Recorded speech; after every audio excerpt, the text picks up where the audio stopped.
Hola familia, buen momento para ustedes, para todos. Mi nombre es Iván Daniel Sánchez Restrepo. Soy psicólogo clínico encargado de la atención familiar y de la modalidad ambulatorio. Para la educativa del día de hoy vamos a abordar un tema que se llama enfermedades psicosomáticas.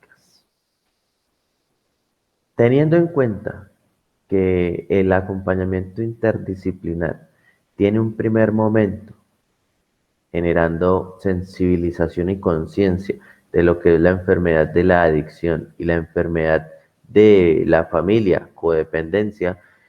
Hoy vamos a hablar un poco de cómo estas dos en su estrategia de manipulación y mantenimiento generan una alteración psicofísica.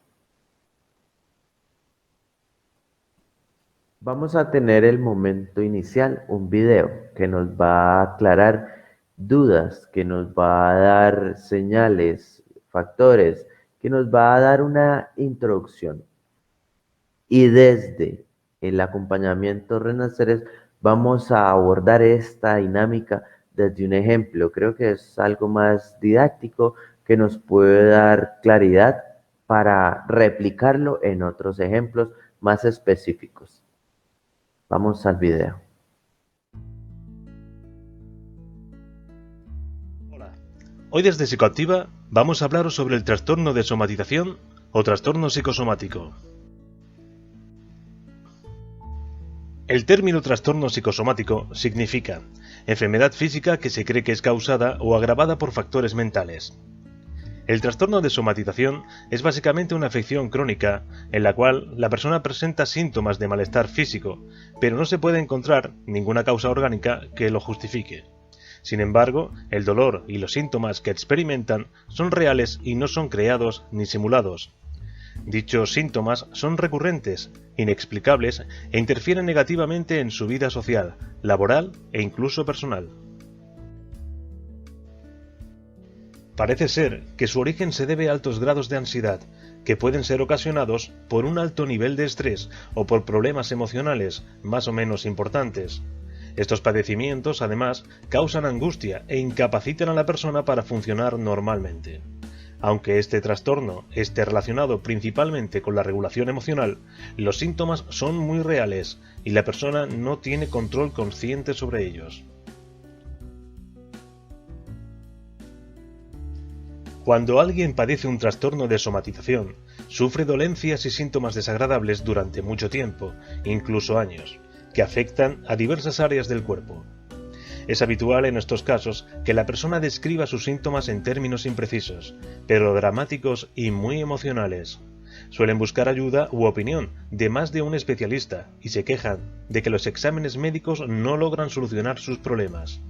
No es extraño que como consecuencia de todo esto presenten también síntomas de ansiedad y depresión, sintiéndose inútiles y sin ganas de nada. Los síntomas más habituales que pueden sufrir son tan diversos como molestos y desagradables. Se han podido describir los siguientes, aunque se cree que pueden existir más todavía. Dolor. Dolores de cabeza, dolor de espalda, dolor articular, dolor en el pecho, latidos cardíacos irregulares, dolor en brazos o en piernas, dolor en la vagina o en el pene durante las relaciones sexuales, dolor al orinar. Síntomas gastrointestinales, náuseas, distensión, vómitos y diarrea.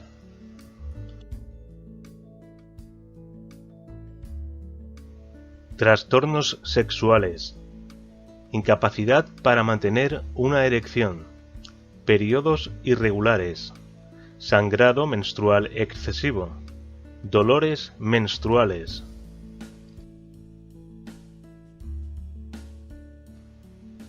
Síntomas neurológicos, parálisis, debilidad, pérdida de equilibrio, dificultad para deglutir, pérdida de la voz, incapacidad para controlar la necesidad de orinar, delirios o alucinaciones, pérdida del tacto, incapacidad para sentir dolor, amnesia, pérdida de la memoria, ceguera temporal, sordera temporal, convulsiones.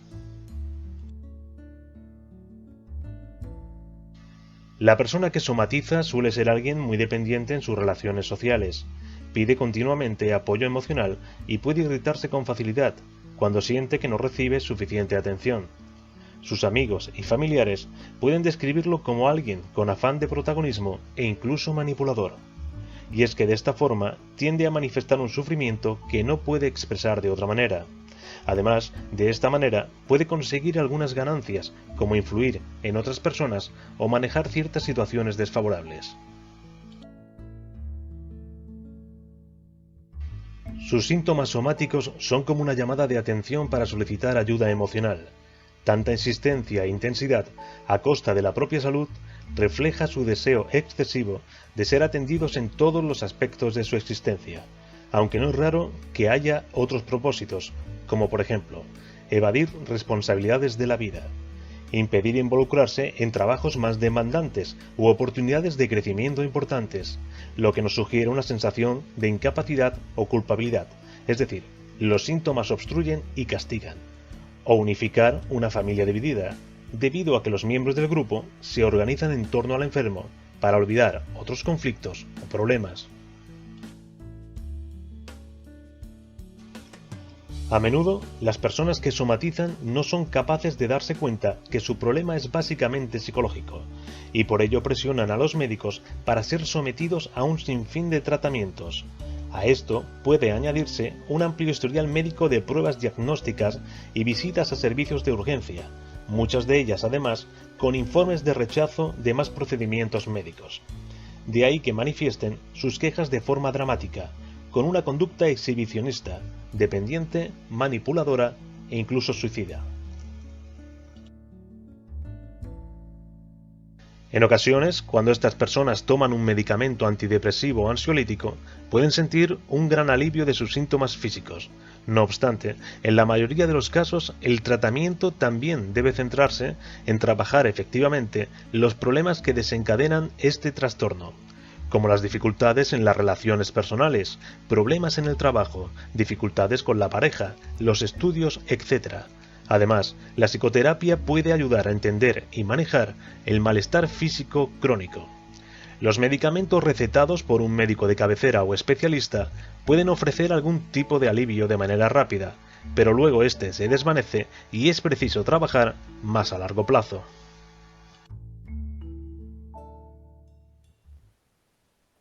Con este video podemos entender que las enfermedades psicosomáticas son signos y síntomas que parten de la observación objetiva y la experiencia subjetiva de la sensación, percepción y del dolor en mantenimiento para solucionar o para defenderme de una situación problema. Nuestro ejemplo comienza con el distanciamiento, el aislamiento, cuarentena, lo que es el miedo, la ansiedad y la depresión, es decir, lo que estamos viviendo por la prevención de contagio del COVID. Después de la introducción, vamos a hablar un poco de una percepción, bioseguridad, protección. En las recomendaciones se encuentra no salir si no es necesario, cerrar lugares donde se reúnen gente, es decir, no aglomeraciones, no reunirse en persona con amigos, utilizar otras estrategias. Recuerden, este es el ejemplo. Reducir al mínimo el uso del transporte. Este es el ejemplo de cómo una situación real puede generar una sensación y percepción de malestar, sintomatización. El aislamiento es un poco el contexto.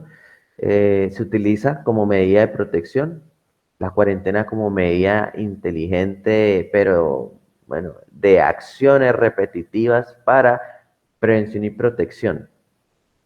El distanciamiento social es una manera esencial de disminuir la programación del COVID-19. Además, es importante que usted siga las recomendaciones de distanciamiento social en su comunidad, entorno, integración, pues, solicitar domicilios, ir a la tienda. Así usted vive en una zona de alto riesgo, no. Así usted en este momento no le haya dado el COVID o ya le haya dado el COVID, ¿sí? La idea es que en este momento hagamos parte de la solución, superación y no generemos exceso de confianza. Por eso se utiliza este ejemplo. Bueno, sintomatización del dolor. ¿Cómo una situación real se convierte en una preocupación, en una frustración? ¿Cómo una situación que vivo se acumula y se manifiesta a través de alteración del sueño, a través del miedo? Recuerden los videos anteriores, inteligencia emocional, fases del adicto, primeros auxilios psicológicos. Hemos hablado en repetidas ocasiones de las emociones primarias y las emociones secundarias. Este tipo de emociones lo que generan es una percepción, un punto de vista, un aprendizaje y una aplicación de experiencia. El momento les presento la emoción primaria del miedo. Este señor fue ultrajado, fue sometido, fue encarcelado. Sin embargo, utilizó su experiencia personal, su expresión subjetiva del dolor, para modificar su percepción y utilizarla en beneficio. El miedo es una emoción que todos tenemos, que puede utilizarse a través de mecanismos de defensa o mecanismos de afrontamiento. Dice, aprendí que el coraje no es la ausencia de miedo, sino el triunfo sobre él. El hombre valiente no es aquel que no siente miedo, sino el que conquista ese miedo. Vuelvo y les digo, todos sentimos miedo, pero la diferencia entre una u otra persona es quién utiliza el miedo para protección, conservación, para trascender. Llegamos a este punto, recuerden, el tema es somatización. El ejemplo es cuarentena, aislamiento, distanciamiento, lo que estamos viviendo, factor social. Entonces, en el ejemplo, una situación, una pandemia, factor externo o interno. Es decir, dentro de una situación existen factores externos y también factores internos. Esos factores externos o internos generan un pensamiento o una creencia que puede ser racional, funcional, adecuada o puede ser irracional. Estos pensamientos generan una emoción y una conducta que puede ser, vuelvo y les digo, funcional o adecuada o disfuncional e inadecuada. No es una línea, ¿sí? Ni una línea punteada, es una pirámide y esta pirámide significa que cualquiera puede aparecer primero. Es decir, aunque la situación en este ejemplo es el inicial, en otro ejemplo o en otra situación real, el factor inicial puede ser las emociones, los pensamientos, los comportamientos. Entonces, bueno, en la situación hay factores externos sociales que generan pensamientos. El mundo se va a acabar, voy a perderlo todo. Esos pensamientos, preocupaciones, generan emociones, preocupación, ansiedad, depresión, tristezas recurrentes, comportamientos suicidas, que pues también hace parte de educativas anteriores. La idea es que generen un hilo conductor entre los temas que trabajan, la especificidad del asunto personal de cada uno de ustedes y la construcción de la estrategia de solución. Cuando la situación produce un pensamiento, produce una emoción y produce una conducta, genera, vuelvo y les digo, dos tipos de mecanismos a gran escala. Los primeros son mecanismos de defensa. Los mecanismos de defensa son formas en las cuales yo decido esconder, minimizar, evitar negación. La negación de una situación problema es un mecanismo de defensa. Por ejemplo, yo controlo la situación, eso a mí no me va a pasar. Lo que hace es evitar una realidad que no nos gusta, proyectarse. Por ejemplo, que no me guste mi presente, proyectarse en futuro. En esto, la sintomatización de alteraciones personales es un mecanismo de defensa. Por ejemplo, tengo una dificultad con un hijo. Mi hijo tiene un consumo de sustancias, pero yo no lo acepto. No acepto que el hijo sea un hijo problema, que sea diferente a mi hijo. ¿Esto qué me produce? Defensa. ¿En qué sentido? Yo no le digo nada ni le expreso mi molestia, sino que por el contrario, tengo dificultades de sueño, tengo dificultades de apetito. La presión arterial me empieza a presentar dificultades, me enfermo, genero dolores de cabeza crónicos. Ese es un mecanismo de defensa. Negación, proyección. Empiezo a ahorrar, a acumular cosas. No, es que cuando mi hijo venga, le voy a tener la comida lista, pero el hijo no llega hace 2 días. Entonces, le guardo desayuno, almuerzo y comida de 2 días. Mecanismos de defensa. Esa situación empieza a generar una alteración psicofísica entre la funcionalidad del organismo. Y es allí cuando es importante iniciar un proceso de tratamiento interdisciplinar. No solo a nivel cognitivo se altera, sino a nivel ocupacional, a nivel de relaciones familiares y sociales. Entonces es importante ir donde el profesional adecuado.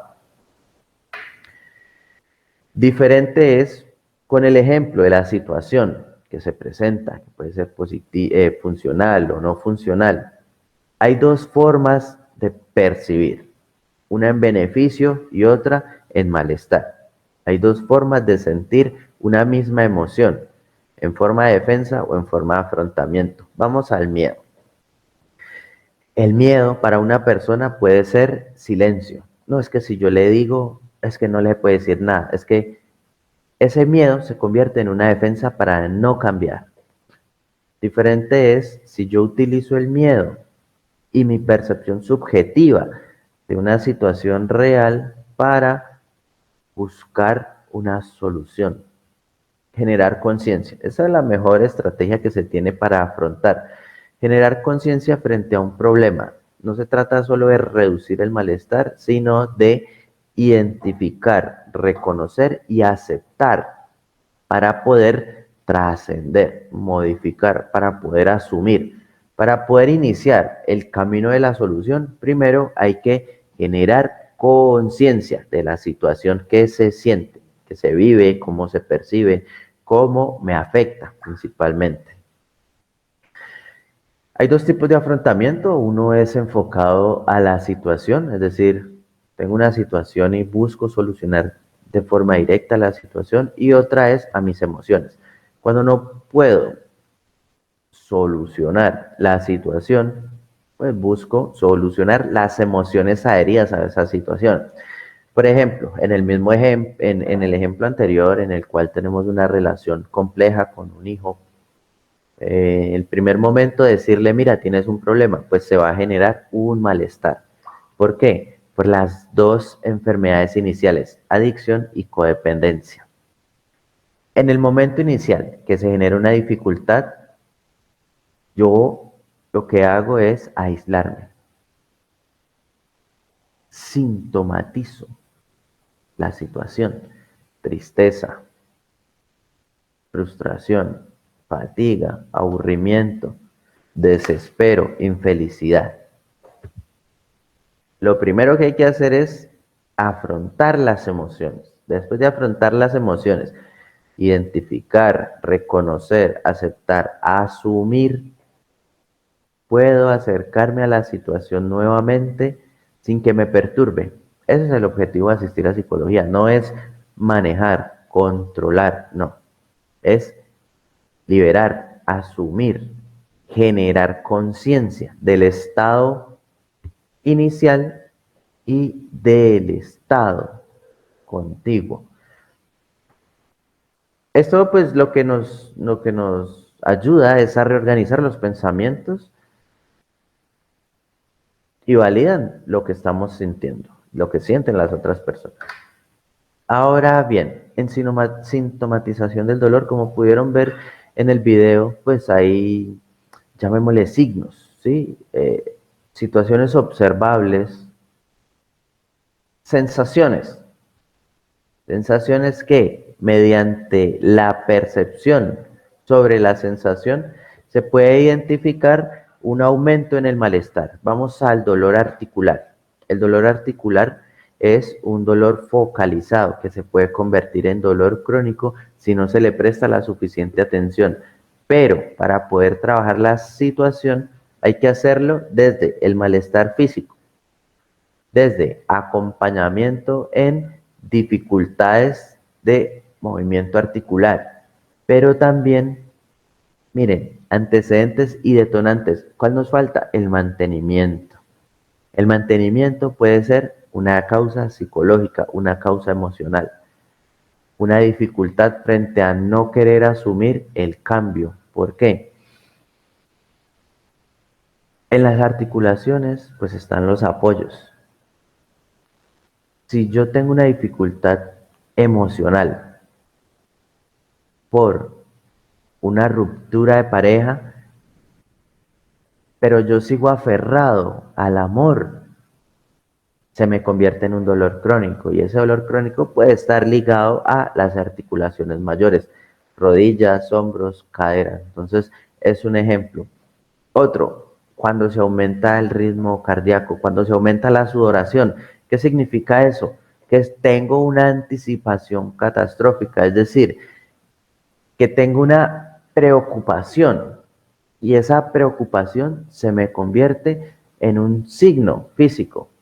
Anticipaciones, dificultad de pensamiento, dificultad de concentración, y eso es como sintomatizo la inestabilidad de la relación entre la sensación y la percepción. Estos signos pueden mantenerse y aumentarse. Cuando se aumentan, pues generan una alteración de salud mental mayor que puede generar sensaciones de irrealidad auditivas, visuales, sensoriales, voces, por ejemplo, olores diferentes, por ejemplo. Entonces, todo va ligado a una alteración psicofísica y a una respuesta orgánica. Hay que buscar acompañamiento cuando el antecedente, situación social, detonante, prevalencia del dolor y mantenimiento, alteración psicoemocional, perduran por una cantidad de tiempo de malestar mayor.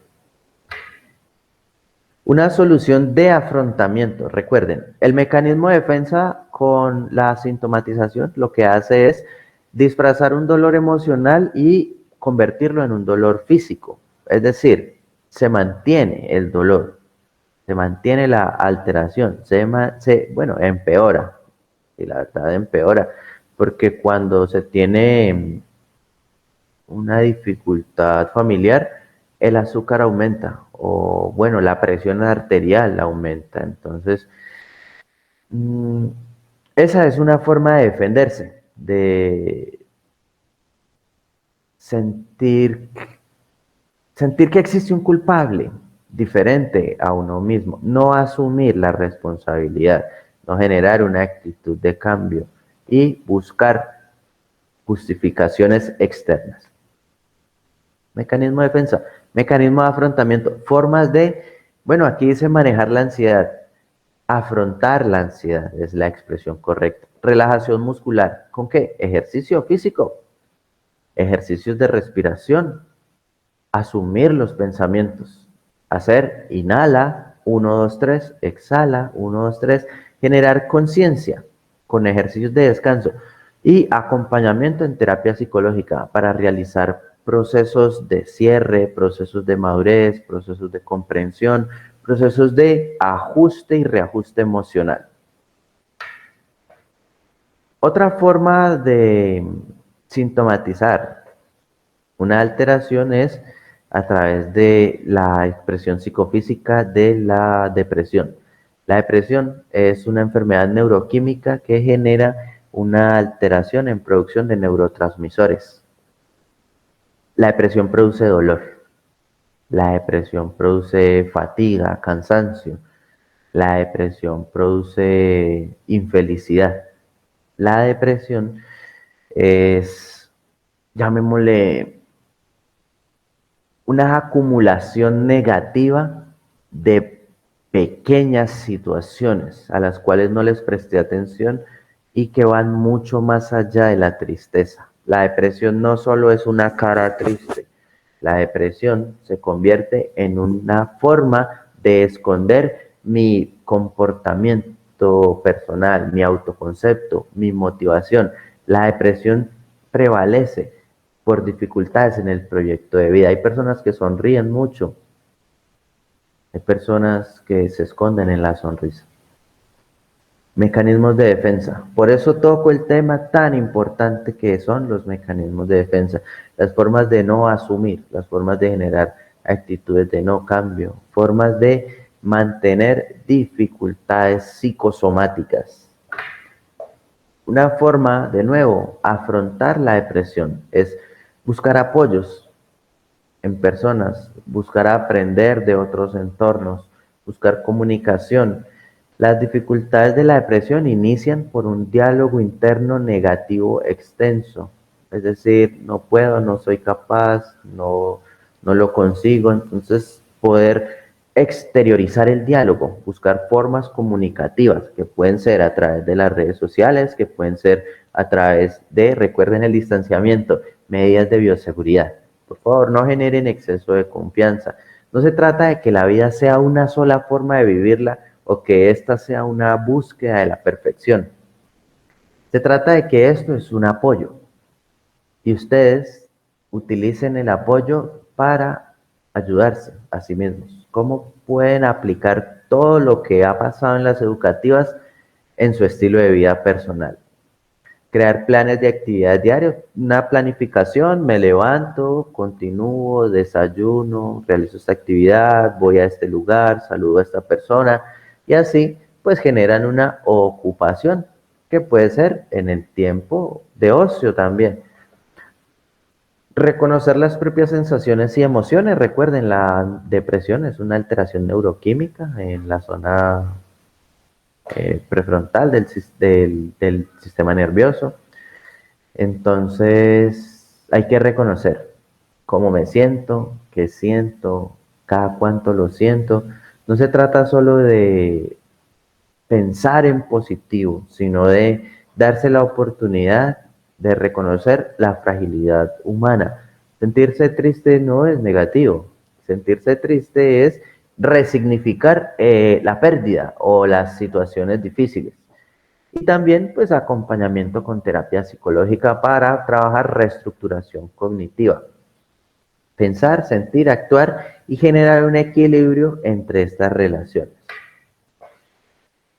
Llegamos entonces en este momento, llamémosle un corte, no es un final, pero es un punto de encuentro en realidad. El objetivo de las educativas es que la realidad se convierta en un acompañamiento en tiempo presente, de que cada situación que suceda, cada acción que se realice, cada emoción que se sienta, cumpla una función en mi proyecto personal, en lo que yo quiero, sea la emoción. No es que yo, yo como mucho y la ansiedad la, la disfrazo con el comer y a veces como mucho y sigo con ansiedad. Eso tiene que ver con la realidad. Si usted se preocupa diferente a ocuparse, es decir, si usted realiza una actividad pensando en la actividad venidera, no disfruta ni la que viene ni la que hace. Se está preocupando, es una anticipación. Pero por el contrario, si usted se enfoca en el tiempo presente y se ocupa de la actividad que realiza, genera un mejor desempeño, una mejor ejecución, empieza a desarrollar motivación y el movimiento genera estrategias de prevención y protección para el afrontamiento. Vamos aquí. La realidad puede ser difícil a veces. Todo depende de cómo se mire y depende del significado que tenga para cada persona. La vida no se vuelve color de rosa por dejar de consumir una sustancia. La vida es para vivirla.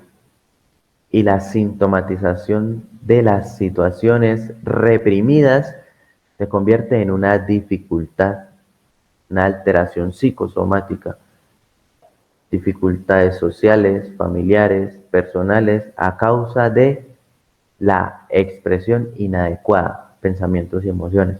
Por eso, vuelvo y les digo, no se trata de mantener, sino de saber expresar.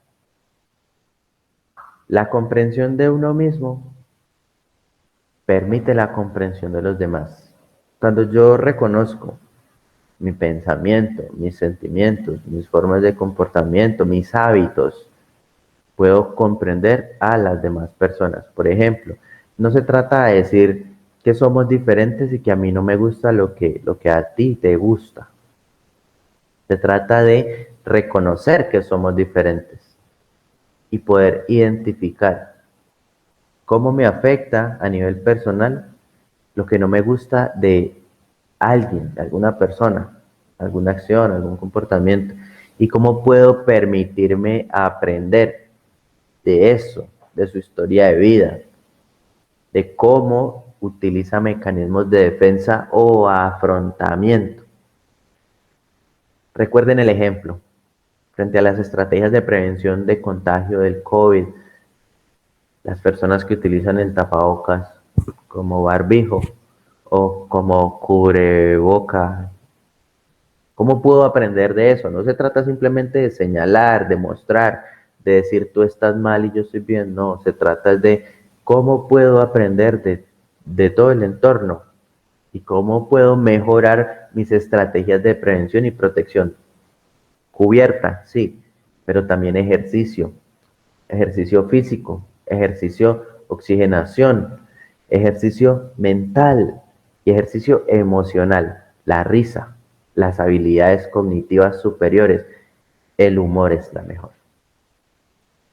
En la empatía, la esperanza, el respeto y el amor son construcciones. Esto hace parte de lo que yo utilizo como emociones secundarias. El respeto se construye. El amor es una emoción que varía en el tiempo. Si se vuelve monótono, pues el amor se pierde. Pero si el amor se construye constantemente, se convierte en un desarrollo cíclico. Y por último, reconocer qué siento, identificar, darle la oportunidad a las demás personas de también expresar sus sentimientos. No es, vuelvo y les digo, no se trata solo de reconocer es que está enojado, es que hay alguien enojado, es que darle el espacio, el tiempo para que la persona se sienta cómoda de nuevo. No es solo preguntarle, ¿estás mal? Pues siéntete bien. Dale la oportunidad y darle nombre a lo que siente cada quien. Bueno, en este momento llegamos al final de esta educativa. Espero que por favor ustedes construyan una estrategia a nivel personal, no para un beneficio de cómo lo puedo ayudar, principalmente personal. Cómo me siento, cómo me pienso, cómo estoy actuando frente a una situación que se me presenta. Yo les puse el ejemplo de el COVID, la cuarentena, el distanciamiento.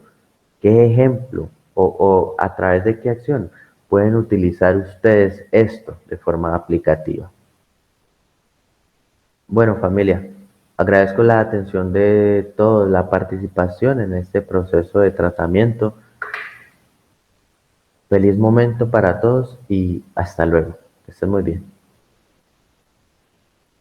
Renacer ese. ¡Vamos! Porque renacer ese. ¡Solución! Porque renacer ese. Una alternativa para romper las cadenas, sí señor.